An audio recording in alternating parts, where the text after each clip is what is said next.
Hallelujah. मेरा believe है कि 7 हफ्ते आपकी लाइफ को सेम नहीं रहने देंगे।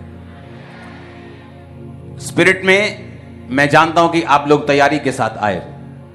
मुझे आपकी तैयारी मालूम होती, जब आप नहीं करते तब भी मालूम होती, लेकिन आप तैयारी के साथ आए हो, आप सेम वापस नहीं जाओगे। इन 7 हफ्तों में जो कि 6 रह चुके हैं, 1 निकल चुका है। आपको बहुत ध्यान से वचन को सुनना और वचन को ग्रहण करना है। जितने लोग मूविंग में हैं इन्हें बिठाओ और खुद थोड़ा कम। बैठ जा इधर वॉलंटियर।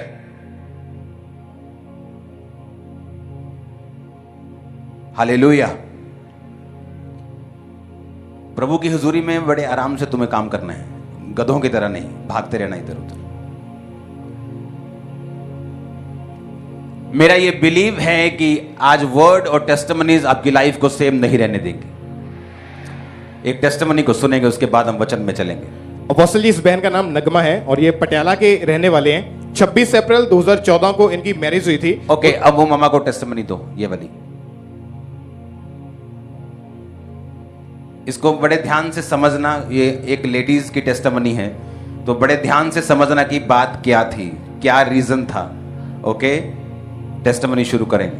अपोस्टल 26 अप्रैल 2014 में इस बहन की मैरिज हुई और कहते हैं कि उसके बाद इस बहन ने और इनके हस्बैंड ने बेबी का सोचा, पर ये बहन प्रेगनेंसी कंसीव नहीं कर पा रहे थे। और जब ये बेबी का सोचते थे तो बहन प्रेग्नेंट ही नहीं हो पा रहे थे। इस बहन ने डॉक्टर को जब चेक करवाया और डॉक्टर ने बताया कि मेडिसिन खाने को भी दी, और 2018 में ये बहन प्रेग्नेंट जब हुए तो 4th मंथ में ही जब इन्होंने स्कैनिंग करवाई तो डॉक्टर ने बताया कि आपके बेबी की धड़कन जो है वो बंद हो चुकी है। Heart beat 4th month pregnancy में बंद हो गई और बेबी डेड हो चुका था।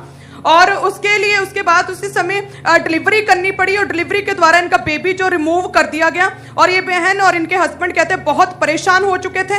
फिर इन्होंने फिर से डॉक्टर को चेक करवाया। और आपके हस्बैंड, इनके हस्बैंड को, आपके हस्बैंड का नाम क्या है सिस्टर? राजन कुमार। राजन कुमार। जब आपका पहला बेबी डेड हुआ तो आप दूसरी बार जब फिर आप ट्राई कर रहे डॉक्टर के पास गए तो आपको पहले से ही प्रॉब्लम थी जो बढ़ गई कि आपके जो शुक्राणु थे वो बिल्कुल डेड हो गए थे। बिल्कुल डेड हो गए थे। और ये बड़ी ध्यान से सुनने वाली टेस्टिमनी है, इसलिए हम हस्बैंड वाइफ आपकी टेस्टिमनी खुद दे रहे हैं। क्योंकि पहले तो बेबी बहुत लेट हुआ, जब हुआ तो मर गया, लेकिन आपकी जो प्रॉब्लम थी उसके कारण बेबी लेट हुआ।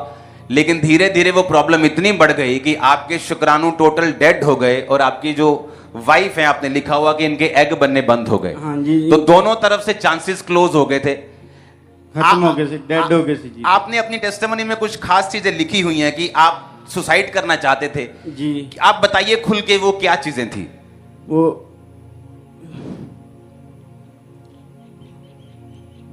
अपोस्टल जी इतनी नहीं, हमको बोलने तो आप खुल के बताओ, क्या क्या दिमाग में आता था, क्या सोचते थे? ਪਾਪਾ ਜੀ ਦਿਮਾਗ में ਇਹ ਆਂਦਾ ਸੀਗੇ हाँ, पंजाबी च बोलो, खोल के बोलो। ਵੀ ਸਾਡੇ ਵੀ ਬੇਬੀ ਨਹੀਂ ਹੈਗਾ, ਲੋਕ ਸਾਨੂੰ ਤਾਨੇ ਮਾਰਦੇ ਬੋਲਦੇ ਵੀ ਤੁਹਾਡੇ ਬੇਬੀ ਨਹੀਂ ਹੈਗਾ। ਮੇਰੇ ਫਰੈਂਡ ਜਿੰਨੇ ਸੀ ਕਹਿੰਦੇ ਯਾਰ ਤੇਰੇ ਮੈਰਿਜ ਨੂੰ ਇੰਨਾ ਚਿਰ ਹੋ ਗਿਆ, ਤੂੰ ਮੈਨੂੰ ਮੂੰਹ ਮਿਠਾ ਨਹੀਂ ਕਰਵਾਉਂਦਾ, ਸਾਡਾ ਕੀ ਗੱਲ ਆ? ਮਾਂ ਕੋਈ ਗੱਲ, ਮੇਰਾ ਪਰਮੇਸ਼ਰ ਮੇਰੇ ਨਾਲ ਆ, ਤੁਹਾਨੂੰ ਇੱਕ ਦਿਨ ਮੈਂ ਖੁਦ ਪਾਲਟੀ ਦੂੰਗਾ, ਖਾਂਬਰਾ ਚਰਚ ਵਿੱਚ ਜਾ ਕੇ ਗਵਾਹੀ ਦੂੰਗਾ ਆਪਣੀ। कितने डॉक्टर चेंज किए आपने? 4-5 करे पापा जी डॉक्टर। और मेडिसिन खाई आपने? जी। और डॉक्टर क्या बोलते थे आपको जब आपके शुक्राणु बिल्कुल नील हो गए, आपकी वाइफ के एग नहीं बनते? डॉक्टर की भाषा क्या थी आपके लिए? डॉक्टर कहते पापा भी ਤੁਸੀਂ ਜਿੱਥੇ ਮਰਜ਼ੀ ਚਲੋ, ਤੁਹਾਡੇ ਬੇਬੀ ਨਹੀਂ ਹੋ ਸਕਦਾ ਕਿਤੇ। ਹੁਣ ਨਹੀਂ ਹੋ ਸਕਦਾ, ਨਹੀਂ ਹੋ ਕਿਉਂਕਿ ਤੁਹਾਡੇ ਪ੍ਰੋਬਲਮ ਜਿਹੜੀ ਸੀ ਉਹ ਨੀਲ ਹੋ ਚੁੱਕੀ ਸੀ। ਨੀਲ ਤੋਂ ਬਾਅਦ ਬੇਬੀ ਕਦੀ ਨਹੀਂ ਹੁੰਦਾ। ਨਹੀਂ ਹੁੰਦੀ। ਤੁਸੀਂ ਡਿਪਰੈਸ਼ਨ ਦੀ ਮੈਡੀਸਿਨ ਵੀ ਖਾਂਦੇ ਸੀਗੇ? ਹਾਂਜੀ। ਤੁਸੀਂ ਡਿਪਰੈਸ਼ਨ ਦੀ ਮੈਡੀਸਿਨ ਖਾਂਦੇ ਸੀਗੇ? ਹਾਂਜੀ। ਤੁਹਾਡੀ ਵਾਈਫ ਨੂੰ ਮਾਈਕ੍ਰੋਫੋਨ ਦਿਓ ਜਰਾ। ਹਾਂਜੀ। ਤੁਸੀਂ ਕੀ, ਜਦੋਂ ਪਹਿਲਾ ਬੇਬੀ ਡੈਡ ਹੋਇਆ ਉਸ ਤੋਂ ਬਾਅਦ ਟੋਟਲੀ ਮੈਡੀਕਲੀ ਇਹ ਪ੍ਰੂਫ ਹੋ ਗਿਆ ਕਿ ਹੁਣ ਤੁਹਾਡੇ ਹਸਬੈਂਡ ਦੇ ਹੋ ਹੀ ਨਹੀਂ ਸਕਦਾ, ਤੁਹਾਡੇ ਵੀ ਨਹੀਂ ਹੋ ਸਕਦਾ? 2018 ਦੇ ਵਿੱਚ ਪਾਪਾ ਜੀ ਜਦ ਅਸੀਂ ਅਲਟਰਾਸਾਊਂਡ ਕਰਾਉਣ ਗਏ ਤੇ ਸਾਨੂੰ ਡਾਕਟਰ ਨੇ ਕਹਿਤਾ, ਮੈਨੂੰ ਤਾਂ ਬੁਲਾਇਆ ਹੀ ਨਹੀਂ ਅੰਦਰ, ਮੇਰੇ ਹਸਬੈਂਡ ਗਏ ਸੀ। ਮੇਰੇ ਹਸਬੈਂਡ ਕਹਿੰਦੇ, ਨਰਸ ਕਹਿੰਦੀ ਆਪਣੀ ਵਾਈਫ ਨੂੰ ਅੰਦਰ ਨਹੀਂ ਲੈ ਕੇ ਆਣਾ, ਤੁਸੀਂ ਇਕੱਲੇ ਆਓ। ਮੈਂ ਸੋਚਿਆ, ਮੈਂ ਕਿਹਾ ਮੈਨੂੰ ਕਿਉਂ ਨਹੀਂ ਲੈ ਕੇ ਜਾ ਰਹੇ, ਕੀ ਗੱਲ ਹੈ? ਅਸੀਂ ਜਿਹੜੇ ਮੇਰੇ ਹਸਬੈਂਡ ਨੂੰ ਲੈ ਕੇ ਗਏ ਆ, ਇਹ ਅੰਦਰੋਂ ਨਾ ਅਰਮਾਲ ਨਾਲ ਆਂਸੂ ਪੂੰਝ ਪਾਂਝ ਕੇ ਤੇ ਅੱਖਾਂ ਲਾਲ ਹੋਈਆਂ ਪਈਆਂ ਇਹਨਾਂ ਦੀਆਂ ਤੇ ਬਾਹਰ ਆ ਰਹੇ। ਮੈਨੂੰ ਮੈਡਮ ਜਾਂਦੇ ਜਾਂਦੇ ਮਿਲ ਕੇ ਕਹਿੰਦੀ ਚਲੋ ਨਗਮਾ ਠੀਕ ਹੈ, ਮੈਂ ਜਾ ਰਹੀ ਹਾਂ। ਮੈਨੂੰ ਇਹ ਕਹਿੰਦੇ ਦਵਾਈਆਂ ਵਾਪਸ ਕਰ ਦਈਏ। ਮੈਂ ਕਿਹਾ ਦਵਾਈਆਂ ਕੋ ਵਾਪਸ ਕਰਨੀਆਂ, ਚੌਥਾ ਮੰਥ ਤਾਂ ਆਪਾਂ ਨੂੰ ਲੱਗਾ ਪਿਆ ਆ ਤੇ ਆਪਣਾ ਬੇਬੀ ਤਾਂ ਠੀਕ ਹੀ ਹੋਏਗਾ। ਇਹ ਕਹਿੰਦੇ ਬੇਬੀ ਦੀ ਧੜਕਣ ਬੰਦ ਹੋ ਚੁੱਕੀ ਆ। ਮੈਂ ਟੁੱਟ ਚੁੱਕੀ ਪਾਪਾ ਜੀ। ਤੁਸੀਂ ਲਿਖਿਆ ਕਿ ਤੁਹਾਨੂੰ ਲੱਗਦਾ ਸੀਗਾ ਕਿ ਸਾਨੂੰ ਇੰਨਾ ਚੰਗਾ ਮੌਤ ਆ ਜਾਏ। हाँ पापा जी, मैं तो क्या खुदाया चाहे तो मैनू मौत दे दे, चाहे मैनू बच्चा दे दे, मैं दुनिया दे नाल रल जा। ਚਰਚ ਕਿੱਦਾਂ ਆਏ ਤੁਸੀਂ?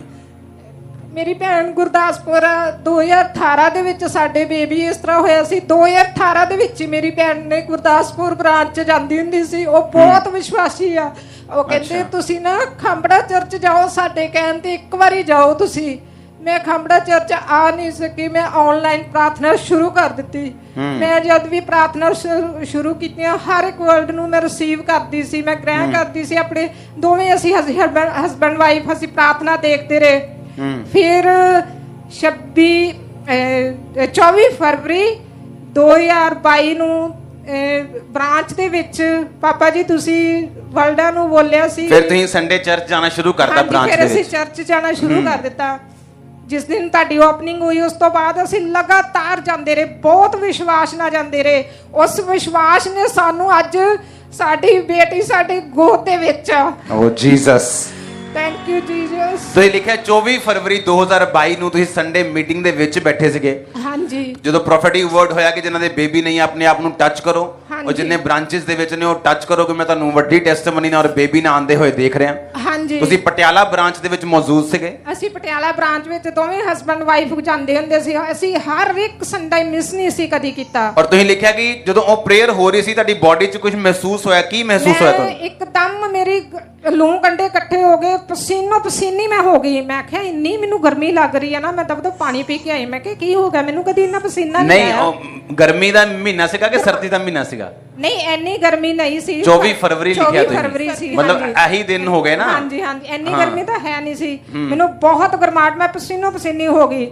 ਮੈਂ ਆਪਣੇ ਹਸਬੰਡ ਨੂੰ ਦੱਸਿਆ, ਮੈਂ ਕਿਹਾ ਮੈਨੂੰ ਇੰਜ ਲੱਗਾ ਜਿਵੇਂ ਨਾ ਮੈਨੂੰ ਕੋਈ ਚੀਜ਼ ਛੱਡ ਕੇ ਜਾ ਰਹੀ ਆ। ਗਰਮਾਹਟ ਬਹੁਤ ਮਹਿਸੂਸ ਹੋਈ ਮੈਨੂੰ ਆਪਣੇ ਆਪ 'ਚ।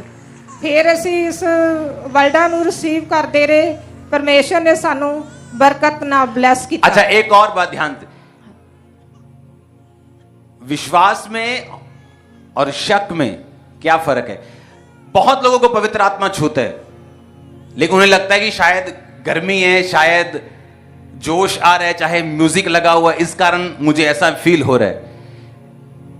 अगर आपको कोई फिजिकल प्रॉब्लम नहीं है और पवित्र आत्मा आपको छू रहा है, तो कई बार आपको मालूम नहीं होता कि पवित्र आत्मा ने मुझे छुआ कि नहीं छुआ। इनके केस में इनको छुआ पवित्र आत्मा ने कि नहीं छुआ, किस चीज से साबित होता है? ये वो केस है कि जब बेबी पेट में डेड हुआ, दोबारा जब टेस्ट हुए तो उसके बाद बताया कि अब शुक्राणु बनते ही नहीं, नील हो चुके हैं, वाइफ के एग नहीं बनता, 5-6 डॉक्टर्स चेंज, लाखों रुपया मेडिसिन, डॉक्टर ने बोल दिया बेबी मेडिकली पॉसिबल नहीं है। बहन जाती थी गुरदासपुर, उसने चर्च के बारे में बताया, ये पटियाला में जाते थे। 24 फरवरी जिस दिन पवित्र आत्मा ने इनको छुआ और जिस दिन इन्होंने कहा कि मुझे ऐसा लगा कि मेरी बॉडी में गर्माहट महसूस हुई। अच्छा, हम ये मान लेते हैं कि ठीक है कि ये एक जोश था, ठीक है, ये साउंड का असर था, जोश था, गर्मी थी, नाच के ऐसा किया, हम मान लेते चलो ऐसा हो गया। पर जब नेक्स्ट दिन आप घर जाके आपने अपना प्रेगनेंसी टेस्ट चेक किया तो क्या आया? मतलब मैं प्रेग्नेंट सी। मैं अपने पति ਨੂੰ ਦੱਸਿਆ मैं प्रेग्नेंट ਹਾਂ। मेरे पति बहुत खुश होए। Thank you Jesus. हल्की सी, मेरे पति बहुत खुश होए सी। वो तो खुश होंगे ही। हाँ जी। आमीन। कितने इस बात को समझ रहे हैं कि एक व्यक्ति को जब पवित्र आत्मा छूता है ना, अगर उसको कोई फिजिकल प्रॉब्लम नहीं है, उसको यकीन करना मुश्किल हो जाता है कि मुझे पवित्र आत्मा नहीं छुआ या मेरे को जोश आ रहा है या मेरे को क्या। लेकिन एक व्यक्ति जब किसी सिचुएशन में होता है, जब एक व्यक्ति बीमार होता है, खासकर फिजिकल बीमार होता है, उससे जब पवित्र आत्मा छूता है, उसे 100% मालूम होता है कि परमेश्वर ने मुझे छुआ। इसीलिए जो लोग अविश्वासी होते हैं, जो लोग बीमार नहीं होते, जो लोग हट्टे कट्टे होते हैं, कई बार वो दूसरों को बोलते हैं यार ये पखंड करता है, क्योंकि उन्हें मालूम नहीं कि ये पवित्र आत्मा है, क्योंकि उन्हें जरूरत नहीं है। जिन लोगों को जरूरत होती है, मुझे मालूम है, मुझे पवित्र आत्मा जब छूता था, मुझे फिजिकल जब प्रॉब्लम थी, मुझे बीमारियां थी, जब पवित्र आत्मा मुझे छूता था, मुझे मालूम होता था कि पवित्र आत्मा ने मुझे छुआ है। लोगों के लिए वो पाखंड हो सकता था, अगर मैं कंप्यूटर इंजीनियर हो गया, अगर मुझे वही चीज तब से 3 साल पहले कोई बताता तो मेरे लिए तब भी वो पाखंडी रहता। लेकिन जो व्यक्ति जिसके जीवन में गुजर रही होती है, इसलिए मैंने कहा यहां पढ़े लिखे भी बैठे हैं, डॉक्टर्स भी बैठे हैं, आईएएस भी बैठे हैं, तो वो सोच सकते हैं कि ठीक है, जोश हो सकता है, टेंट की गर्मी हो सकती है, साउंड की गर्मी, ठीक है, मैं आपकी बात से सहमत हूं, हो सकता है ऐसा। लेकिन फिर ऐसा क्या हुआ कि एक व्यक्ति जो मेडिकली इम्पॉसिबल है बेबी को लेना, जब अगले दिन पवित्र आत्मा के छूने के बाद घर जाता है, प्रेग्नेंट होता है और अपने बेबी गर्ल के साथ वो टेस्टिमनी देने के लिए आता। आप बताओ क्या है ये? ओ आमीन ऊंचे वाला चाहिए, तारीफ ऊंची वाली चाहिए। हालेलुया। हस्बैंड साहब आपका डिप्रेशन अब कैसा है? ठीक है पापा जी। जा चुका है? हाँ जी। कोई मेडिसिन नहीं? कोई मेडिसिन नहीं। पूरा आनंद? पूरा आनंद। बेटी मिल गई? हाँ जी। एंजॉय करो इसको पूरा। हालेलुया। ऊंची आवाज में हालेलुया। Hallelujah, hallelujah. जब बेटी बड़ी होगी ना, इसकी वैल्यू समझ आएगी, ये बड़ा आनंद देगी तुमको। हालेलुया। आमीन। तारीफ करो जोर से। हालेलुया। इसीलिए जब कोई व्यक्ति शक करे, कोई व्यक्ति खिलाफ बोले, आपको कभी भी गुस्सा नहीं करना चाहिए, क्योंकि अभी वो उस कंडीशन में नहीं है कि परमेश्वर की उस कृपा को, उस ताकत को, उस पवित्र आत्मा की प्रेजेंस को महसूस कर सके। आमीन। इसलिए बाइबल कहती है कि अपने दुखों के लिए पौलुस कहता, मैं धन्यवाद करूंगा जिसके कारण मैंने मसीह को देखा। अगर मैं बीमार ना होता, इतनी गहराई से पवित्र आत्मा मुझे कैसे छूता है, वो कैसे काम करता है, मुझे कभी मालूम ना होता। आप थैंक्स करो कि आप बीमार थे लेकिन खुदा के घर में हो, क्योंकि आप परमेश्वर को भी पालोगे और चंगाई को भी पालोगे। आमीन। ऊंचा ये बरकत आपकी है। आज ये बेबी गर्ल 3 महीने 2 दिन की हो चुकी है। शक्ल दिखाओ इसकी। हालेलुया। रिसीव करो अपने लिए चर्च। मैंने कहा रिसीव करो अपने लिए चर्च। आमीन बोलकर रिसीव करो अपने लिए यीशु मसीह के नाम में। हालेलुया। तारीफ करो जोर से। नेक्स्ट टेस्टिमनी सुनेंगे जल्दी जल्दी से। अपोस्टल जी ये अपने भाई की टेस्टिमनी देने के लिए आए हैं। ये कहते हैं कि 16 जुलाई 2022 को इनका भाई जो है ट्रेन से कहते भोपाल जा रहा था, ट्रेन के गेट के ऊपर खड़ा था, अचानक से जैसे 70 की स्पीड पर कहते ट्रेन चली और तभी इनका भाई जो नीचे गिरा और कहते ऐसे गिरा कि इनके सिर पे चोट लगी, गिरते सार कहते बेहोश हो गया। लेकिन 12 घंटे तक किसी की नजर नहीं पड़ी इस लड़के के ऊपर और 12 घंटे इसी तरह से इनके ब्रेन से और नाक से और कानों से लगातार ब्लड बहता रहा। और कहते फिर किसी बंदे ने वहां पे देखा, उसी ने एम्बुलेंस बुलाई और एम्बुलेंस में लेकर जब जा रहे थे तो उसी ड्राइवर ने कॉल करके बताया कि बहुत ही क्रिटिकल कंडीशन, 12 घंटे से पूरी तरह से जब बेसुध और होश में नहीं था, कोमा में था। और जब हॉस्पिटल भी लेकर गए तो इनकी जो सोनोग्राफी जो हुई ब्रेन की, तो डॉक्टर ने बताया कि ब्लड क्लॉट्स इनके पूरे ब्रेन में जम गए और इनकी जो स्कल की टेम्पोरल बोन नाम की एक ब्रेन की राइट साइड पे एक हड्डी होती है वो भी टूट गई ट्रेन से गिरने की वजह से। और डॉक्टर ने बोला था कि ऑपरेशन तो करना पड़ेगा लेकिन कोई गारंटी नहीं, क्योंकि ऐसी बड़ी जो दिमाग की चोट होती है उसकी वजह से लोग जो है अपनी मेमोरी खो लेते हैं, या तो फिर बॉडी पैरालाइज्ड हो जाती है, बंदा कोमा में चला जाता है, दौरे पड़ने शुरू हो जाते हैं। कोई भी नॉर्मली सक्सेसफुली ऑपरेशन नहीं आज तक हुआ और कोई भी गारंटी नहीं। और ये बंदा भाई टोटली बेड पर थे कहते हैं और फैमिली पूरी तरह से डिस्टर्ब थी। और हैरानी की बात यह है कि इनकी बहन जो है वो कहते हैं कि मेडिकल फील्ड में ही कम्युनिटी हेल्थ ऑफिसर है, SHO, जो साथ में खड़े। और कहते हैं मैं उस समय अपने आप को इतना असहाय महसूस कर रही थी कि मेडिकल एक्सपीरियंस्ड होने की वजह से भी आज मेरा भाई मर रहा है और मैं कुछ नहीं कर सकती। और पास्टर जी कहते हैं कि बहुत ही प्रॉब्लम में थे क्योंकि ब्रेन के अटैक की वजह से लगातार ब्लड बह रहा था और कहते हैं डेथ हो सकती है, डॉक्टर ने क्लियरली बोल दिया था। वहां के डॉक्टर्स ने भी कहते हैं कि कोई भी होश में नहीं था और कोई भी कहते हैं पॉसिबिलिटी नहीं कि आपका भाई ठीक हो सके। और फिर इन्होंने कहते हैं कि परमेश्वर पर भरोसा था क्योंकि इनकी बहन जो मेडिकल फील्ड में इस वक्त साथ में खड़े लगातार खामरा चर्च के साथ जुड़े थे। और कहते हैं उसी समय NM hospital prayer line number के ऊपर जूम ऐप के ऊपर ले हैंड प्रेयर करवाई क्योंकि उस समय ऐसी हालत नहीं थी कि इनका भाई आगे आ सके। सो क्रिटिकल हॉस्पिटल के लोगों के लिए जो खास प्रेयर होती वो हुई थी। हम देख सकते हैं उस दिन की बड़ी जीवती टेस्टमनी को। परमेश्वर का रूह तुम्हें टच करे, तुम जहां भी हो right now, be healed in Jesus name, be healed, be healed in Jesus name. तेरी कॉन्शियसनेस वापिस आए इन जीसस नेम। आमीन। ऊंचा ये बरकत आप सबकी भी है। और अपोस्टल जी कहते हैं कि मिरेकलस पावर ने काम किया। जैसे आपने हॉस्पिटल में इस रोगी के ऊपर प्रार्थना की, ये भाई कोमा में था, इसे होश आया, मेडिकल ट्रीटमेंट से सही तरह से लगने शुरू हो गए। फर्स्ट केस था, इतना बड़ा ब्रेन का केस जो कि वहां पे हल हुआ।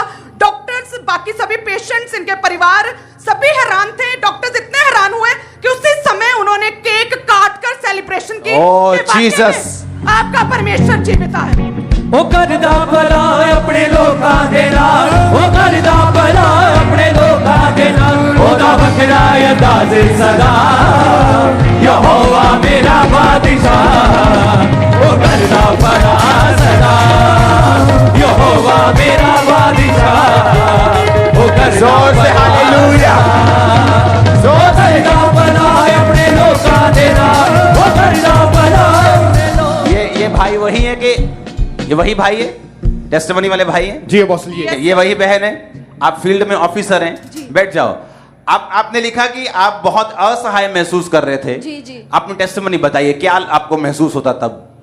जब मुझे पता चला कि इसका एक्सीडेंट हो गया है और डॉक्टर ने मुझे फ़ोन में बताया कि इसकी कंडीशन अच्छी नहीं है, नाक से और कान से लगातार खून आ रहा है और ब्लड क्लॉट जम गया है ब्रेन में, तो 20% हम चांस ले सकते हैं, 80% हम कुछ नहीं कह सकते।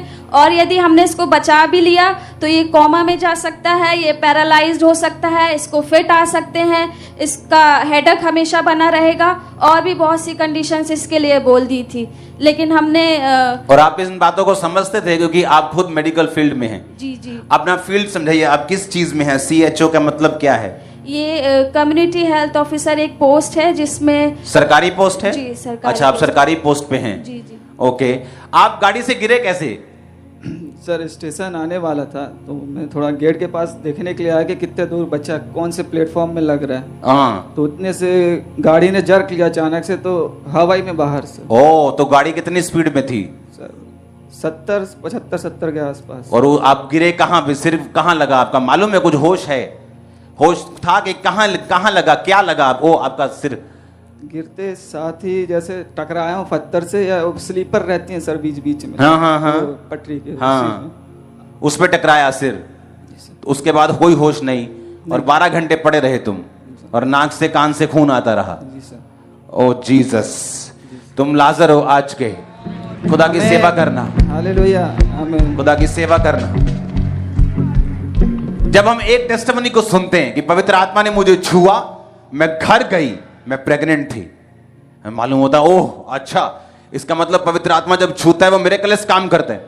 और जब यही टेस्टिमनी हम टीवी के माध्यम से सुनते, कितने लोग हैं मेरे आंखों के सामने ऐसे, में आपको कितने अपने दोस्त, अपने लोग जानकर बता सकता हूं जिनका एक्सीडेंट हुआ, ब्रेन का अब तक बेड पे है, 18 साल से बेड पे है, 35 साल से बेड के ऊपर है, जस्ट सिर्फ लगा कहीं, उसके बाद कभी नहीं उठे। लेकिन जब आप प्रेयर रिसीव करते हैं, आपको मालूम होता है कि वो पवित्र आत्मा जो दूसरों को छू रहा है वो मुझे भी छू रहे हैं, जो उनकी लाइफ में मिरेकल कर रहे हैं वो मेरी लाइफ में मिरेकल कर रहे हैं। ओ आमीन, ऊंचे वाला चाहिए।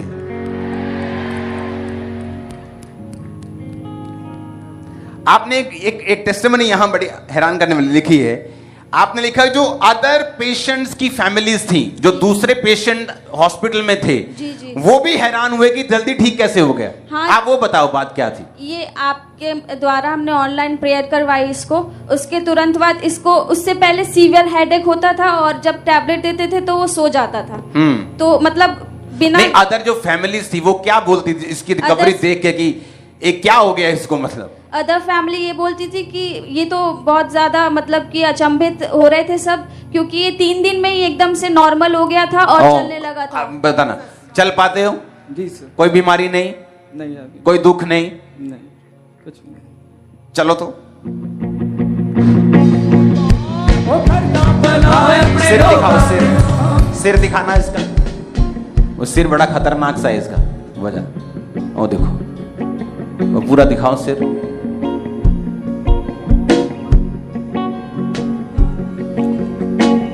रिसीव करो अपने लिए यीशु मसीह के नाम में इस मिरेकल को। आमीन। ऊंचा बरकत तुम्हारी है चर्च। हालेलुया। इमेजिन करो प्रार्थना के बाद बंदे की रिकवरी शुरू होती, होश आता है, 3 दिन में दूसरी फैमिलीज बोलना शुरू कर देती हैं कि भाई साहब ये क्या किया है तुमने। डॉक्टर्स बोलना शुरू करते हैं, अदर फैमिलीज बोलना शुरू करती हैं।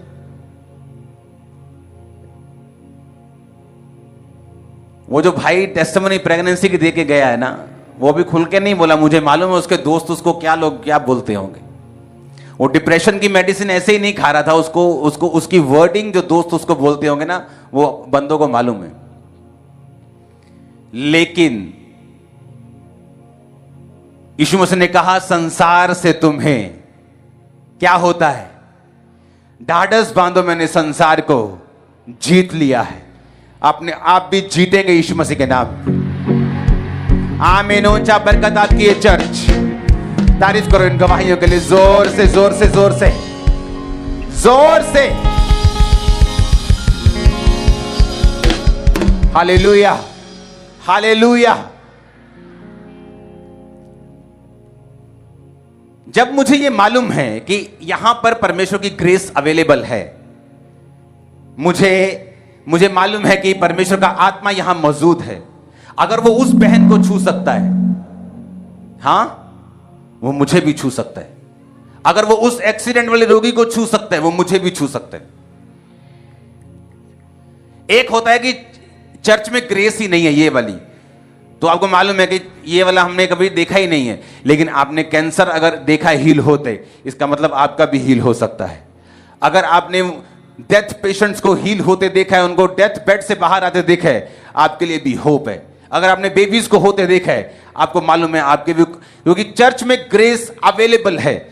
अगर अनुग्रह अवेलेबल है, आपको फिर यह ध्यान रखना है कि मुझे कैच कैसे करना है।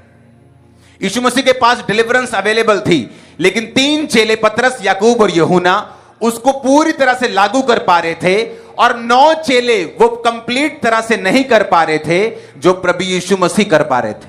जो 3 चेले कर पा रहे थे, वो बाकी 9 नहीं कर पा रहे थे। कारण परमेश्वर नहीं थे, कारण परमेश्वर नहीं थे। कारण था कि आप यीशु मसीह की बातों को कितना सीरियसली, कितना जल्दी और कितना कंप्लीटली अपने जीवन में लागू करते हैं। आप उसके वचन को कितने सीरियसली रीति के साथ अपनी जिंदगी में लेके आते हैं। कुछ लोग वचन को सुनते हैं, उनको आज मालूम होता है मुझे प्रेयर करनी है, वो सुनते हैं, फिर 2 महीने 3 महीने 6 महीने लग जाते हैं वचन को पूरा करते करते, वो उस तरह से फल पाते हैं। कोई बंदे को पता लगता है अच्छा मुझे टाइथ देना है, मुझे दशमांश देना है, मुझे बोना है, वो सोचता है नहीं ये तो पैसे का खेल है, मुझे इसमें नहीं पड़ना। उसे 6 महीने साल लग जाता है बरकत पाते पाते। लेकिन कोई लोग ऐसे हैं जो वचन को सुनते और समझते हैं और जान लेते हैं कि ये सारा कुछ परमेश्वर की ओर से एक स्ट्रक्चर में बनी हुई चीजें हैं, एक मॉल में बनी हुई दुकानें हैं कि एक मॉल में एंटर करो और जिस दुकान में जाना है जो चीज चाहिए ले लो। उसी तरह से परमेश्वर ने एक बाइबल का स्ट्रक्चर बना दिया कि जो चीज हमें चाहिए बाइबल में घुसो, उस वचन को लो, उसे पूरा करो और वो चीजें आपकी लाइफ में कंप्लीट होना शुरू हो जाएंगी। हालेलुया। अब छुटकारे के हफ्तों में जब परमेश्वर आपको वचन देता है, वो हमेशा आपको एक अलग सा वचन देता है। मैंने देखा है छुटकारे के जो हफ्ते होते हैं, उनका वचन जो होता है वो हमेशा आपको ऐसा होता है कि जस्ट अगर आपने कबूल किया, आपने उसके माना, आपने उससे लागू किया अपनी जिंदगी में, आप छुटकारे को पाते हैं। हालेलुया। मैंने अपनी लाइफ में नोटिस किया है, वो लोग जो जीवित चर्च के मेंबर हैं जल्दी छुटकारा पाते हैं अपनी लाइफ में, अपने फाइनेंस में, अपनी जिंदगी में, उन क्रिश्चियन से जो किसी भी जीवित चर्च का सेवकाई का हिस्सा नहीं है। बाइबल कहती परमेश्वर ने कहा मैं अपने नाम के निमित्त तुझे छुड़ाऊंगा, मैं अपने नाम के कारण तुझे छुड़ाऊंगा। इसका मतलब क्या?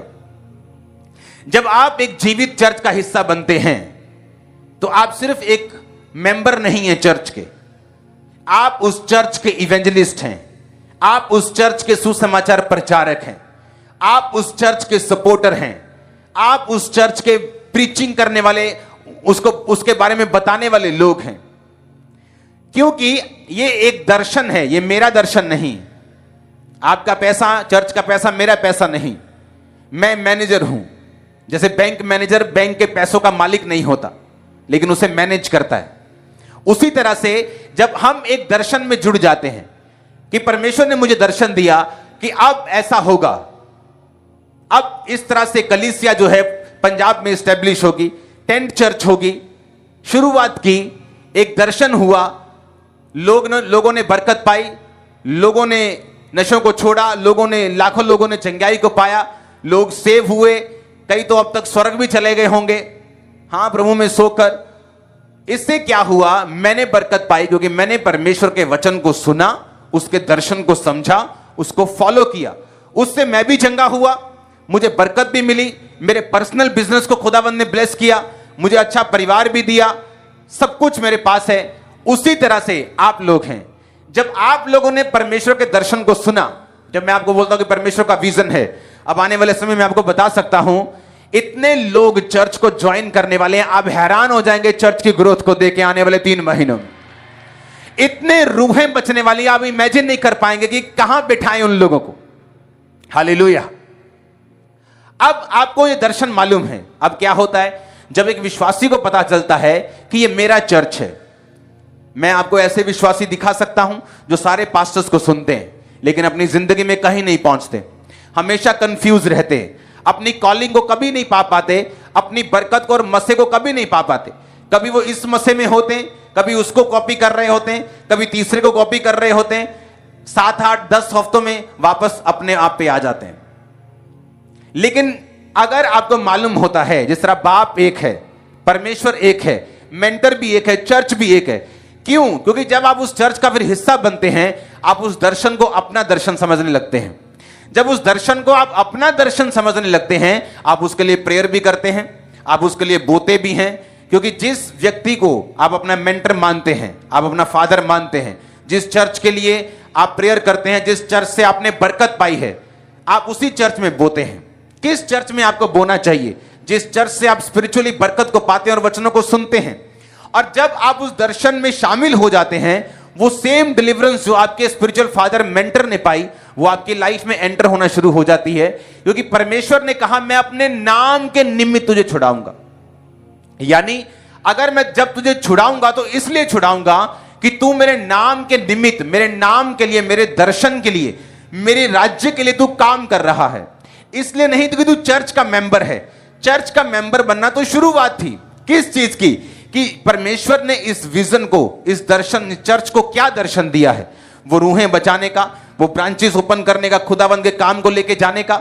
फिर आप क्या करते हैं? फिर आप चर्च में आते हैं। अगर आप बीमार हैं, आप हील होते हैं। किस लिए? ताकि आप उस दर्शन में शामिल हो सकें। आप गरीब हैं, परमेश्वर आपको फाइनेंशियली ब्लेस करता है। किस लिए? आप उस दर्शन में शामिल हो सकें।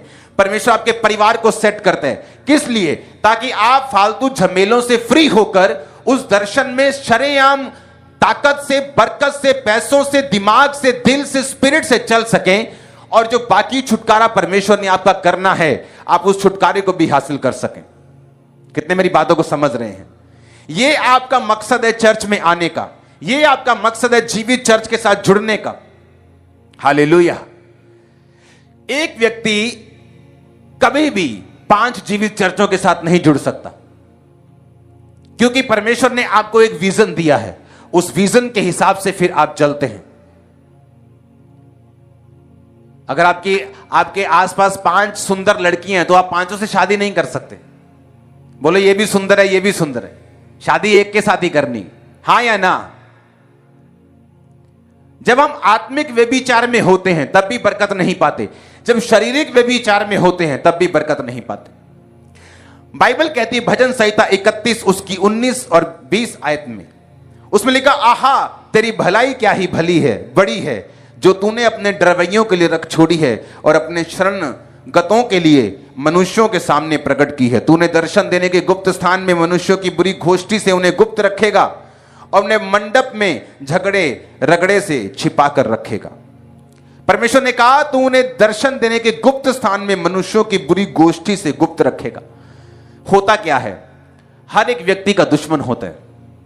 आप चाहे गरीब हैं तब भी आपका दुश्मन है, आप चाहे अमीर हैं तब भी आपका दुश्मन है, आपने कुछ गलत नहीं किया तब भी लोग आपके दुश्मन बन जाते हैं। अब होता क्या है? इसलिए मैं कहता हूं कि अगर आप सेवा में नहीं हैं, आप चर्च के मेंबर हैं 5 साल से, कभी आपने कॉल सेंटर में नहीं बताया कि मैं सीए हूं, मुझे चर्च का कुछ ना कुछ काम चाहिए, मैं एक क्लीनर हूं, मैं एक प्लम्बर हूं, मैं एक लकड़ी का काम करने वाला हूं, मैं एक दुकानदार हूं, मैं एक वेल्डर हूं, मुझे काम करना है, मुझे बताइए मैं क्या कर सकता हूं। कारण क्या? चर्च को जरूरत नहीं। रीजन क्या है? रीजन यह है कि जब परमेश्वर आपको क्यों सुरक्षित रखता है? आपकी गाड़ी की इंश्योरेंस होती है, हां या ना? इसका मतलब क्या? आप नेगेटिव लोग हैं, आपको लगता है आपकी गाड़ी का एक्सीडेंट होगा इसलिए आपने इंश्योरेंस करवाई। जिसको ये यकीन है कि मेरा एक्सीडेंट नहीं होगा वो इंश्योरेंस क्यों करवाएगा? लेकिन फिर भी आपने इंश्योरेंस को करवाई। मेरी गाड़ियों की भी शायद इंश्योरेंस हुई होगी, मुझे मालूम नहीं, लेकिन हुई होगी, उनकी भी इंश्योरेंस होगी जरूर। कारण क्या? ये रूल है, ये लॉ है कि आपको इंश्योरेंस करवानी है। इंश्योरेंस कराने से जब गाड़ी का एक्सीडेंट होता है तो अगर उसका बम्पर टूट गया तो वो 5,000, 10,000, 20,000 का खर्चा इंश्योरेंस कंपनी आपको देती है। उसी तरह से जो लोग सेवा करते हैं वो इंश्योरेंस पाए हुए विश्वासी हैं। अगर आपकी गाड़ी की इंश्योरेंस नहीं हुई, आपकी एक्टिवा की इंश्योरेंस नहीं हुई, तो क्या वो चलना बंद कर देती? बोलो, हां? चलती है फिर भी? पेट्रोल डालते तो पीती है कि नहीं पीती? सर्विस होती है कि नहीं होती? जहां जाना चाहो जाती है कि नहीं जाती? लाइटें बंद तो नहीं होती? ब्रेक चलती है ना? सारा कुछ उसी तरह से चलता है, सारा कुछ वैसे काम करता है जब इंश्योरेंस नहीं होती। लेकिन एक दिन जब वो गाड़ी थोड़ी ठुकती है तब फर्क लगता है कि अब ये रिपेयर नहीं होगी, मुझे अपना पैसा लगाना पड़ेगा। एक विश्वासी जो सेवा में नहीं है, जो पंफलेट बांटने नहीं जाता, जो चर्च में बोने में नहीं, जो चर्च में प्रार्थना में नहीं, जो अपने अगुओं के लिए प्रेयर नहीं करता, जो चर्च में अब दूसरे मेंबर्स को लेके नहीं आता, दूसरे लोगों को चर्च के बारे में, यीशु मसीह के बारे में नहीं बताता, वो बिना इंश्योरेंस पाए हुए विश्वासी हैं। चलने तो 10 साल चलते रहें, 12 साल, 15 साल चलते रहें, लेकिन एक एक्सीडेंट उनकी सारी सिचुएशन को चेंज कर देता है। फिर वो बोलते हैं कि हम बड़े अच्छे थे, लेकिन सन फलाने फलाने में हमारे परिवार में एक दुर्घटना हो गई, उसके बाद हम कभी ऊपर नहीं आए। सन फलाने फलाने में हमारे जीवन में एक दुर्घटना हो गई, उसके बाद हमारा परिवार खत्म हो गया, हमारा जीवन, हमारा फाइनेंस खत्म हो गया। लेकिन जो विश्वासी सेवा में होते हैं, सेवा में क्या होता है? परमेश्वर आपकी इंश्योरेंस करके रखता है। जब आप जेन्युइनली इधर से नहीं, इधर से जब आप सेवा में होते हैं, शैतान जितना बड़ी बड़ा अटैक कर ले, आप इंश्योरेंस पाए हुए हैं, सब कुछ वापिस आ जाएगा यीशु मसीह के नाम में। किन लोगों के लिए छुटकारा पाना पॉसिबल है और जल्दी है? जो लोग सेवा में हैं। किन का छुटकारा जल्दी होता है? जो लोग सेवा में हैं। कौन लोग जल्दी बरकत पा जाते हैं? जो सेवा में हैं। अब आपको यह मालूम होना चाहिए कि जब आप एक सेवा में हैं और खासकर एक ही सेवकाई में जुड़े हुए हैं, आप अपनी मेंटर की बात को सुनते हैं, उस दर्शन को अपना दर्शन समझते हैं, आप फिर सेवा में लगे हुए हैं, होता क्या है? परमेश्वर को मालूम है आप इंश्योरेंस पाए हुए हैं। बाइबल कहती मुसीबत धर्मी पे भी आएगी, पापी पर भी आएगी। परमेश्वर ने कभी नहीं कहा तुम सेवा करोगे तुम पे मुसीबत नहीं आएगी। मुसीबत बाइबल कहती है धर्मी पे भी आएगी, दूसरों पर भी आएगी, पर धर्मी 7 बार गिरकर भी उठ खड़ा होगा। क्यों? क्योंकि धर्मी सेवा में है। किन का छुटकारा जल्दी होता है? जो किसी ना किसी तरीके से सेवा में है। आप दरी नहीं बिछाते, आप पंफलेट बांटने जाते हैं। आप पंफलेट नहीं बांटते, आप बोने में हैं। आप बोते नहीं, आप थोड़ा बोकर आप प्रार्थना में अपने चर्च को याद रखते हैं। आप फास्टिंग करते हैं, आपके पास बहुत पैसा नहीं, लेकिन आप टाइट बोने के बाद आप फास्टिंग करते हैं, आप प्रेयर कर, आप किसी ना किसी तरीके के साथ आप जुड़े हुए हैं खुदावंद के विजन से। तो आप इंश्योरेंस पाए हुए हैं। एक विश्वासी जिसकी इंश्योरेंस नहीं हुई, वो भी दूसरे विश्वासी की तरह चल सकता है। हो सकता है 10 साल चले, कोई एक्सीडेंट ना हो, 12 साल चले, 15 साल चले, लेकिन वो एक दिन उसकी लाइफ को बदल के रख देता है। इसीलिए आपने बहुत सी मुसीबतें देखी होंगी विश्वासी लोगों पे आती हुई, पास्टर्स पे आती हुई, लेकिन आप फिर देखते पास्टर्स उठ खड़े होते हैं, फिर देखते फिर से वो बन गए, फिर से और स्ट्रांग हो गए और दृढ़ हो गए। क्योंकि ये बाइबल का वचन है, अगर आप सेवकाई में हैं, आप इंश्योरेंस पाए हुए हैं। इसमें क्यों कहा परमेश्वर ने? तो अपने दर्शन देने के गुप्त स्थान में मनुष्यों की बुरी गोष्ठी से उन्हें गुप्त रखेगा। ये कहां है गुप्त स्थान? किस गुप्त स्थान की परमेश्वर बात कर रहा है? बाइबल बताती है जो परमेश्वर के छाए हुए स्थान में यशब बैठा रहे, यशब मतलब बैठा रहे, इसका मतलब है अपनी कुर्सी को पकड़ा रहे। विश्वासी की कुर्सी, पास्टर की कुर्सी, वॉलंटियर की कुर्सी, खुदा ने कोई काम दिया, उस काम को कहते हैं बैठे रहना। एक विश्वासी की जगह के ऊपर, ये नहीं बीमारी आ गई तो बाबाओं के पास चले गए, बीमारी 2 महीने ठीक नहीं हुई तो कहीं और मत्था टेकने चले गए कि ठीक हो जाएगी। वो विश्वासियों की परमेश्वर बात है, जो बैठा रहेगा, जो हिलेगा नहीं, जो अपने स्थान को छोड़ेगा नहीं। परमेश्वर कहता है कि मैं उनको इंसानों की बुरी गोष्ठी से, गोष्ठी मतलब जो राजाओं के खिलाफ करते थे, उनको राज्य उनको मारने के लिए, ताकि इनका राज्य छीन लिया जाए। परमेश्वर कहता है तुम्हारे दुश्मनों की बुरी चालों से मैं तुम्हें बचा के रखूंगा अगर तुम सेवा में हो तो। क्योंकि सेवा यानी गुप्त स्थान। कौन सा गुप्त स्थान है? कौन सा स्थान ऐसा है जिस स्थान जो बड़ा मिस्टीरियस है, जो समझ नहीं आता? जो व्यक्ति जेन्युइनली सेवा में है वो सीक्रेट प्लेस में है। आपको डिस्ट्रॉय करना मुश्किल नहीं, इम्पॉसिबल है। यीशु के नाम में इम्पॉसिबल। मैं कह रहा हूं मुश्किल नहीं आपको खत्म करना, डिस्ट्रॉय करना। मैं कह रहा हूं इम्पॉसिबल है। क्यों? क्योंकि आप वहां नहीं रहते जहां आप दिख रहे हैं। आप खुदावन के सीक्रेट प्लेस के अंदर हैं,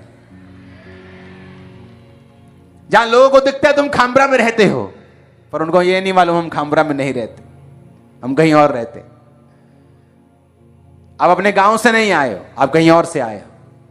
क्योंकि परमेश्वर ने कहा मैं उस गुप्त स्थान में तुझे बैठाऊंगा और बुरी गोष्ठी से, चालों से, कॉन्स्पिरेंसीज, साजिशें, प्लानिंग्स, प्लॉटिंग्स, मैं तुम्हें बचा के रखूंगा। हालेलुया। उसने कहा वो अपने मंडप में उन्हें रगड़े झगड़े से बचा के रखे। कौन सा मंडप? अपनी प्रेजेंस में। कौन से विश्वासी? जो प्रार्थना में रहते हैं। 19 में लिखा तेरी भलाई क्या ही बढ़ी है जो अपने डरवैयों के लिए, जो डरते हैं खुदा से, जो पाप करने से डरते हैं, चोरी करने से डरते हैं। आज आपके पास कोई किराए का घर है, उसका मकान मालिक मर गया, उसके बच्चे घर वापस लेना चाहते हैं, आप देना नहीं चाहते क्योंकि आप खुदा से डरते नहीं। जिस तरह आपने कब्जा किया है आपकी चीजों पर भी कब्जा कर लिया जाएगा।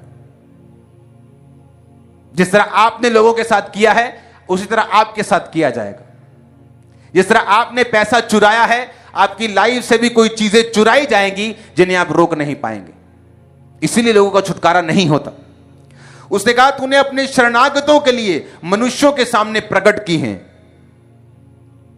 क्या? भलाई को। जो खुदावन के शरणागत हैं, जो खुदावन की शरण में आ चुके हैं, जो खुदावन से कहते प्रभु तेरा विजन मेरा विजन, तेरा काम मेरा काम है। परमेश्वर कहता है जो ऐसे लोग हैं मैं अपनी भलाई को जो उनकी जिंदगी में करूंगा मनुष्यों के सामने प्रकट करूंगा, तुम्हारे रिश्तेदारों के सामने प्रकट करूंगा, तुम्हारे मोहल्ले के सामने प्रकट करूंगा, तुम्हारे दोस्तों के सामने प्रकट करूंगा। Hallelujah, hallelujah. मेरे एक दोस्त थे, मेरी बात हो रही थी बहुत सालों के बाद, मेरा कॉलेज फ्रेंड है। जब मैंने देखा वो कनाडा से, अभी कनाडा चला गया थोड़े साल पहले, क्योंकि जब मैं कॉलेज में गया मैं सिर्फ 14 साल का था। 14 साल का था जब मैं कॉलेज चला गया था।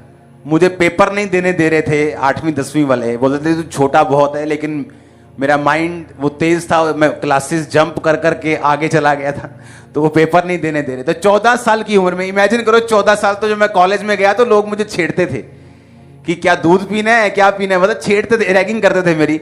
बिल्कुल छोटा कद मेरा, बिल्कुल ऐसा लगता कि एक बच्चा स्कूल से कहीं भटक के कॉलेज में चला गया। तो जब उसने मुझे मैसेज फोन किया, उसने कहा मैं सबसे ज्यादा अगर हमारे कॉलेज में किसी की बात होती है तो तेरी होती, कि जितना बदलाव तेरी लाइफ में आया उतना किसी की लाइफ में हमने नहीं देखा। हालेलुया। उनको मालूम था मैं नशे करता, उनको मालूम है हम सब गलत कामों में थे।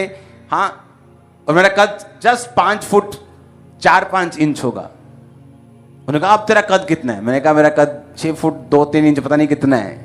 अमिताभ बच्चन जितना है उससे ज्यादा हो सकता है 1 इंच, लेकिन इतना हो गया। हालेलुया। और ये कैसे हुआ? मैं कहा मुझे मालूम नहीं। और कब बढ़ा? जब मैं परमेश्वर में आया। लोगों का कद बढ़ता है 19 साल 20 साल तक, मेरा बढ़ा परमेश्वर में आने के बाद 20-22 साल के बाद। सारा कुछ खुदा ने, इसलिए मैंने सॉन्ग गाया ना, मेरा अपना तो गाना जरा, मेरा अपना तो कुछ भी नहीं, मेरा अपना तो कुछ भी नहीं, मेरे रग रग में नाम उसका लिखा, इज्जत खुदा बंदे है।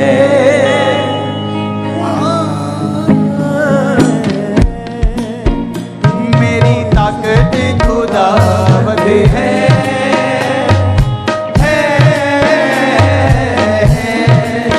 मेरी तो दौलत खुदा बंदे है।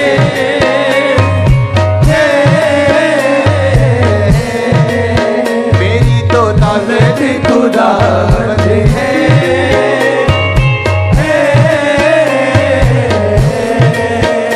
मेरा अपना तो कुछ भी नहीं,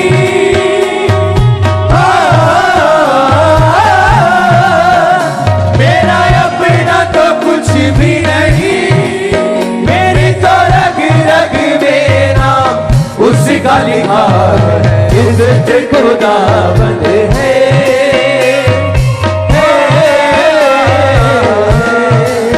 मेरी तो दौलत खुदा बंदे है।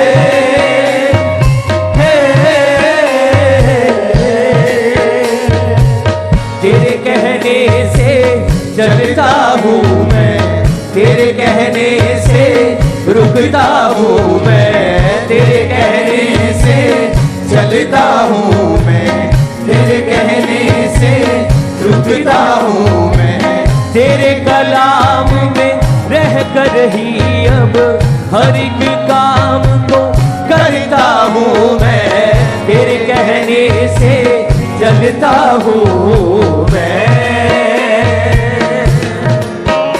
मुझे खौफ किसी का नहीं,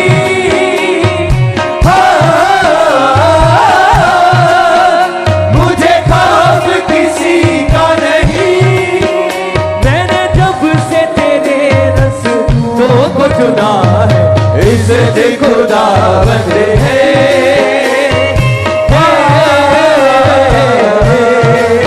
मेरी तो दौलत खुदा बंदे है। ऊंची आवाज में हालेलुया, हालेलुया। इसीलिए जो लोग ये बात को समझते हैं कि मेरा छुटकारा परमेश्वर के अंदर है, आमीन। मैंने देखा यूथ को, चर्च आएंगे लेकिन परमेश्वर में घुसेंगे नहीं, सेवा में घुस नहीं पाते। क्यों? व्यभिचार है, क्योंकि चीजों में फंसे हुए, रिलेशनशिप्स में फंसे हुए, खुदा की सेवा में करना भी चाहते, रोते भी हैं लेकिन फंसे हुए हैं। इसी कारण वो छुटकारा तुम्हारे सामने है लेकिन अंदर नहीं। इस दुनिया में इत्तेफाक से कुछ नहीं होता। जो कुछ भी आप देख रहे हो ये कोई भी इत्तेफाक नहीं, ये परमेश्वर का प्लान है, उसकी योजना है। हालेलुया। परमेश्वर ने क्यों आपको बाइबल दी है? कितने कितने लोग बाइबल रोज पढ़ते हैं? हाथ खड़ा करो। वाह, बदल गई खामरा चर्च। मैं एक्सपेक्ट करता हूं सभी पढ़ेंगे बाइबल। क्यों हम 5000 साल पुरानी बात पढ़ें? मैं क्यों 2000 साल पुरानी बात पढ़ूं? मैं क्यों पतरस को पढ़ूं 2000 साल पहले की बात? क्यों मैं यशाया को पढ़ूं 2700 साल पहले? क्यों मैं हजारों साल पहले के उस आदम को पढ़ूं? क्यों मैं अब्राहम को पढ़ूं? क्यों शमूएल को पढ़ूं? क्योंकि उसको पढ़ने से हमें परमेश्वर की नेचर, उसके स्वभाव के बारे में मालूम होता है, वो किस तरह से काम करता है हमें मालूम होता है। आप किसी क्रिश्चियन को पूछेंगे बाइबल पढ़ी है? हाँ, हम एक बार पढ़ी बाइबल, सारी पढ़ी बाइबल एक बार। ये कोई रिलीजियस पुस्तक नहीं जो आपने एक बार पढ़ ली और उसके बाद आपने बोला कि हाँ मैंने पढ़ी हुई। ये परमेश्वर के साथ बात करना है, ये उसको सीखना है, उसके हार्ट को समझना है। पहला शमूएल 3 उसकी 1 से 13 आयत। ये शमूएल की स्टोरी है जो हन्ना को मिला था। जब वो बाइबल कहती शमूएल अली के सामने यहोवा की सेवा टहल करता था, उन दिनों में यहोवा का वचन दुर्लभ था, दर्शन कम मिलता था। ऐसा हुआ कि एली की आंखें धुंधली होने लगी, उसे ना सूझ पड़ता था और वह अपने स्थान में लेटा हुआ था। परमेश्वर का दीपक अब तक बुझा नहीं था और शमूएल यहोवा के घर में जहां परमेश्वर का संदूक था लेटा था। यहोवा ने शमूएल को पुकारा और उसने कहा, क्या आज्ञा? उसने एली के पास जाकर दौड़कर कहा, क्या आज्ञा? तूने तो मुझे पुकारा है। बाइबल कहती जब यहोवा ने शमूएल को पुकारा शमूएल, तो भाग के एली के पास चला गया। क्या हुआ? क्या आज्ञा? उसने कहा, मैंने तुझे पुकारा नहीं, तू क्यों आया मेरे पास? जा लेट जा, तेरे कान बजे होंगे। दूसरी बार फिर यहोवा ने पुकारा शमूएल शमूएल। वो फिर गया अपने दास के पास, खुदाबंद के सेवक के पास, एली के पास, तूने मुझे पुकारा? उसने कहा, नहीं मैंने नहीं पुकारा। तीसरी बार फिर आवाज आई शमूएल। फिर गया, एली को समझ आ गई कि तुझे मैं नहीं पुकार रहा हूं बेटा, ये यहोवा पुकार रहे हैं। अब अगर यहोवा तुझे पुकारे तो फिर तू क्या करना? एली ने शमूएल से कहा 9 आयत में, जा लेटा रह, यदि फिर तुझे यहोवा पुकारे तो तू कहना, हे यहोवा कह, तेरा दास सुन रहा है। तब शमूएल अपने स्थान पर जाकर लेट गया। तब यहोवा खड़ा हुआ और पहले के समान पुकारा, शमूएल शमूएल। शमूएल ने कहा, कह, क्योंकि तेरा दास सुन रहा है। यहोवा ने शमूएल से कहा, सुन, मैं इज़राइल में एक ऐसा काम करने पे हूं जिसे सुनने वालों पर बड़ा सन्नाटा छा जाएगा। बाइबल कहती है जब परमेश्वर ने शमूएल से बात की, इस दुनिया में अगर 800 करोड़ लोग के करीब लोग हैं तो किसी का फिंगरप्रिंट मैच नहीं करता। कितना हमारा परमेश्वर महान है, उसकी बुद्धि कैसी है। एक व्यक्ति के फिंगरप्रिंट्स उसके जीभ के भी प्रिंट्स होते हैं, मैच नहीं करते। लेकिन परमेश्वर ने इतनी आवाजें, अगर अभी इन हजारों लाखों लोगों में अगर ये बैठा हुआ आगे लड़का, इसकी मां अगर पीछे से मम्मी इसकी आवाज मारे तो यहीं से पहचान जाएगा। आपका भाई अगर यहीं से आवाज मारे आप यहीं से पहचान जाएंगे। हजारों लोगों में भी अगर हल्की हल्की आवाज भी आ रही हो ना, तब भी आप पहचान जाएंगे कि मुझे मेरे किसी ने आवाज मारी है। क्यों परमेश्वर ने जब शमूएल को आवाज लगाई तो किसी और आवाज में क्यों नहीं लगाई? उसको उसी सेवक के जहां वो सेवा करता था उसी की आवाज में उसको आवाज क्यों लगाई? जब परमेश्वर ने शमूएल को पुकारा तो उसी सेवक की आवाज में पुकारा और उसको गलती लगती रही कि वही मेरा पास्टर मुझे बुला रहा है। लेकिन उसे पास्टर ने कहा, मैं तुझे नहीं बुला रहा हूं, यहोवा बुला रहा है। और जब फिर यहोवा ने पुकारा, उसने कहा, बोल, तेरा दास सुन रहे हैं। क्योंकि बाइबल में एक इसका मैसेज है, परमेश्वर जब भी बात करता है उसकी आवाज और आपके मेंटर की आवाज सेम होती। मैं आपको सच कह रहा हूं, वो उसी आवाज में आपसे बात करता है। वो आपसे ये कहने की कोशिश करता है कि अगर तू ये आवाज सुन सकता है तो मेरी आवाज सुन रहे हैं। मैं अपने मेंटर से ज्यादा फिजिकली मिलने का मुझे मौका नहीं मिलता था। स्पिरिचुअली सब सीखते थे, फॉलो करते थे एक एक चीज को, कपड़ों तक को, स्टाइल तक को, शेव तक को, बाल तक को, एवरीथिंग। क्योंकि अगर आप किसी के अगर हाथी का बच्चा है तो वो हाथी के बच्चे की तरह दिखता है, जिराफ की तरह नहीं। कुछ लोगों की आदत होती है, रहते हैं यहां दिखते किसी और की तरह, रहते वहां दिखते फलाने की तरह। ये लोग डाइवर्टेड लोग होते हैं, इन्हें मालूम नहीं होता मेंटरशिप क्या होती है। जब परमेश्वर ने उसको उसी आवाज में आवाज क्यों मारी? लोग बोलते हैं, अच्छा ये कैसा चर्च है, यहां पास्टर ही नहीं है, यहां तो स्क्रीन पे 50,000 लोग बैठे हैं, पास्टर कहां है? क्या पास्टर का खड़ा रहना जरूरी है वहां या उसका सुनना जरूरी है?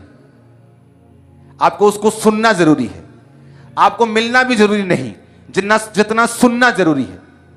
पौलुस कहां था जब कलीसिया स्थापित चला जाता था? वो तो शक्ल नहीं दिखती थी, ऑनलाइन आता नहीं था, तब इंटरनेट नहीं था, फोन नहीं था, कोई पोस्ट भी नहीं थी कि चिट्ठी भेजते तो महीनों चिट्ठी पहुंचने में लगते थे। और वो पत्रियां भेजता था वहां पे कि अगर तुम मुझे पढ़ सकते हो, मुझे सुन सकते हो तो तुम मेरे ही स्पिरिचुअल संतान हो और खुदा तुम्हें बढ़ाएगा, तुम इसी मिनिस्ट्री की फिर बच्चे हो। कितने मेरी बात को समझ रहे हैं? उन्होंने ये तो नहीं कहा पौलुस अगर ये तेरी चर्चा तो यहीं आ। उनको मालूम है अगर पौलुस को हम सुन सकते हैं, अगर उसकी उस पत्रियों को पढ़ सकते हैं तो ये काफी है हमारे लिए। तो मैं अपने मेंटर की एक एक वर्ड को, अब मैं आपको मेरा वो रजिस्टर में आपको दिखाऊंगा जहां मैंने उनके वर्ड्स को नोट किया हो, एग्जैक्ट वर्ड्स। मैं उनको उनका आपको सरमन भेजूंगा और अपना रजिस्टर भेजूंगा। एक वर्ड भी दिखा देना इधर का उधर हुआ हो तो, just exact words, single words follow करता था मैं, सिंगल वर्ड्स, क्योंकि मुझे मालूम था जो मेंटर्स होते हैं वो आपकी लाइफ को अपलिफ्ट कर सकते हैं, वो आपकी लाइफ को नेक्स्ट लेवल पे लेके जा सकते हैं, वो आपकी लाइफ को उस तरह से ब्लेस कर सकते हैं जिस तरह से आप नहीं कर सकते, वो आपकी लाइफ को बेटर बना सकते हैं। ऐसे बहुत से स्पिरिचुअल सन मेरे पास आते हैं जिनकी चर्चेस अब हजारों में हो चुकी, किसी की 15,000, किसी की 20,000। कोई आता है, मैं बोलता हूं ए लड़के थोड़ा काम कम कर, मेहनत कम कर, थोड़ा रेस्ट कर। दूसरा आता है सेम उसी 15,000 वाला, ओए थोड़ा काम ज्यादा किया कर। वो बोलते ये क्या, उसको बोल रहे काम कम कर, मेरे को बोल रहे काम ज्यादा कर, ये क्या चक्कर है? मैंने कहा ये मेंटरशिप है, ये परमेश्वर की आवाज है, किसी के लिए कुछ है, किसी ये कॉपी नहीं कर सकते तुम, ये परमेश्वर फ्यूचर प्लान बताता है। मैंने पास्टर को, अपने एक सन को बोला ये थोड़ा जिम जा, अपनी बॉडी को थोड़ा सेट कर, सुना नहीं। मीट कम खाया कर, सुना नहीं। थोड़े दिन में मैसेज आया, वो मेरा हार्ट ब्लॉक हो गया जी 90%। मैंने कहा अब क्या करना है? बच सकता है डॉक्टर से 3 दिन 4 दिन, अगर बच सकता है तो बच जाना, ऑपरेशन मत कर। अगर बच सकता है तो कहता मैं बच सकता हूं 4 दिन। मैं कहा 4 दिन बच के आ जा। आया, हार्ट पूरा नॉर्मल, आज पूरी तरह से हील है। उसको मैंने डाइट फॉलो करने के लिए बोला, कुछ पेयर्स करने के लिए बोला, खास तरह की कुछ चीजें करने के लिए बोला। इसलिए जो चर्च में सेमिनार हुआ था, कुछ लोग इसलिए अब तक बीमार हैं चर्च में क्योंकि वो डाइट फॉलो नहीं करते। लेकिन सब चीजें डाइट नहीं, उसको स्पिरिचुअली रीजन मालूम होने चाहिए उसकी लाइफ में क्या चल रहा है। कई बार कोई पास्टर आता है, कोई व्यक्ति आता है, उसको मैं बोलता हूं अच्छा काम करना है, फुल टाइम सेवा करनी। कोई बोलता है मैं फुल टाइम सेवा करूं, नहीं करना, तुझे काम करना है। अच्छा उसको तो बोला फुल टाइम सेवा करनी, अरे उसको बोला, तुझको थोड़ी बोला। यहां से बच्चे गए हैं चर्च से सीख कर, आज 2-2 हजार की चर्च है, जस्ट नए बच्चे अपने एरिया में काम कर रहे हैं। 1500 चर्च, 2000 की चर्च, जो पुराने लोग भी नहीं कर पा रहे। रीजन मेंटरशिप, अपने एक अगुए की आवाज को सुनना, समझना, एग्जैक्टली उसको फॉलो करना। आप कभी भी सेम नहीं रहते। और चर्च के लिए, जो चर्च के मेंबर्स हैं, आपके लिए ब्लेस होना बहुत आसान है। जस्ट उस दर्शन में शामिल हो जाओ जो परमेश्वर के दास को मिला है खुदाबंद से, आप खुद ब खुद ब्लेस होना शुरू हो जाएंगे। 100% आप ब्लेस्ड होंगे। आप उत्तम देशों में होंगे, उत्तम जगहों के ऊपर होंगे, उत्तम जॉब्स के ऊपर होंगे, उत्तम बिजनेस के ऊपर होंगे, उत्तम फैमिली के साथ होंगे। आमीन। ऊंचा और बड़े वाला चाहिए चर्च। Hallelujah, hallelujah. क्यों परमेश्वर उससे शमूएल की आवाज में बात करेगा? कुछ लोग बोलते हैं नहीं नहीं, मनुष्य मेरा क्या कर सकता? अरे वो मनुष्य, तुम्हारा जो मेंटर है ना, वो मनुष्यों की कैटेगरी में नहीं आता, मालूम है? अगर आप बाइबल को पढ़ने वाले हों और इब्रानी भाषा में अगर बाइबल पढ़ें, तो पास्टर के लिए, स्वर्गदूत के लिए एक ही शब्द का प्रयोग होता है। जब परमेश्वर एक पास्टर आपको देता है तो वो एक मनुष्य नहीं है आपके लिए। He is not just a man. Bible कहती है वो एक दूत है। तू धर्मी को धर्मी की तरह लेगा, उसका बदला पाएगा। भविष्यद्वक्ता की तरह लेगा, उसका बदला पाएगा। तू उसे एक कटोरा ठंडा पानी भी देगा, उसका प्रतिफल किसी रीति से तू ना खोएगा। हालेलुया। वो मनुष्य नहीं। ये गलती करते पास्टर्स, लोग भी, पास्टर्स भी। उन्हें लगता है कि वो प्रीच करेंगे, लेकिन खुद किसी के पास वो अकाउंटेबल नहीं। हालेलुया। इसलिए परमेश्वर ने उसको उसके दास के आवाज के सेम आवाज में उसको आवाज लगाए, आपको सिखाने के लिए और बताने के लिए। जो लोग अपने मेंटर के साथ हैं, सिर्फ उसी चर्च में फॉलो कर रहे हैं, उसी विजन को फॉलो कर रहे हैं, आप देखना उनकी बरकत दूसरों से कहीं अधिक ज्यादा है। उनके रास्ते कहीं अधिक ओपन होते हैं। जस्ट परमेश्वर की बुद्धि को खोलते हैं, विजन को ओपन करते हैं, एक नया रास्ता आपके लिए ओपन होने जा रहा है। आमीन। ऊंचा दे बरकत आपकी। Hallelujah, hallelujah.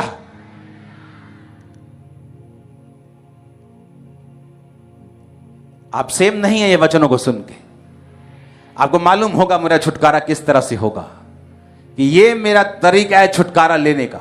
परमेश्वर के काम में घुसना, उसके काम को करना, उस विजन में जाना जो खुदावंद ने अपने दास को दिया, उन्हीं तरह के कामों को करना, आप फ्री होंगे। जैसे बिलीवर मत बनो कि आए, बरकत पाई और चले गए। ये एक छोटी लाइफ है जो आप जी रहे हैं, उससे बड़ी लाइफ जियो। छुटकारा जल्दी आपका होगा। ये 6 हफ्ते छुटकारे के, आपको छुटकारे का वर्ड आपने सुना, पिछले थर्सडे का वचन सुनो, कितना जरूरी था वो। बहुत इंपॉर्टेंट वचन है पिछले थर्सडे, ये थर्सडे का, उसे इंटरनेट पे सुनो, जाओ बार बार सुनो छुटकारे के वचनों को, संडे के, थर्सडे के बार बार सुनो, वचनों को सुनो, बाइबल को पढ़ो। आपको मालूम होगा खुदावंद का दिल क्या है, किस, और खुदावंद आपको वचन के जरिए से भी बताएगा वो किस तरह से आपको छुटकारा देता है। अपनी हाथों को उठाओ, ऊंची आवाज में थैंक यू जीसस हिलाकर अपने हाथों को।